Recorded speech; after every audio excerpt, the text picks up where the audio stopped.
আছে, দাড়ি আছে, আমাদের নামাজ আছে, রোজা আছে, হজ আছে, যাকাত আছে, আমরা তো সবাই ঈমান নিয়ে এখানে বসছি।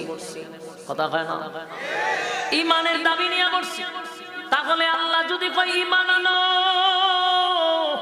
আমি আল্লাহর উপরে, এই কথা যদি আমাদেরকে আল্লাহ বলে থাকে, তাহলে এখানে একটা কথা হলো, সবাই তো ঈমানের দাবি নিয়ে আজকের মাহফিলে আসছি।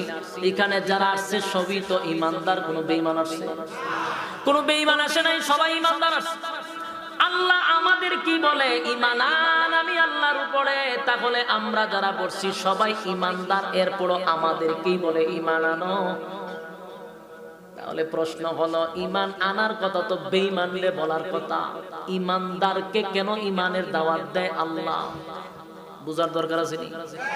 কোরআনের বহু জায়গায় দেখবেন আল্লাহ কইয়া আইয়ুহাল্লাযীনা আমানু, প্রায় জায়গাতে আল্লাহ বলে ঈমানদারেরা, হে ঈমানদারেরা বইলা ডাক দেয়। ইয়া আইয়ুহাল্লাযীনা আমানুত্তাকুল্লাহা হাক্কা তুকাতিহ, আল্লাহ বলেন হে ঈমানদারেরা, তোমরা আমি আল্লাহকে ভয় করার মতো ভয় করো। বেঈমানকে ভয় করার মতো ভয় করো এমন কথা বলে না।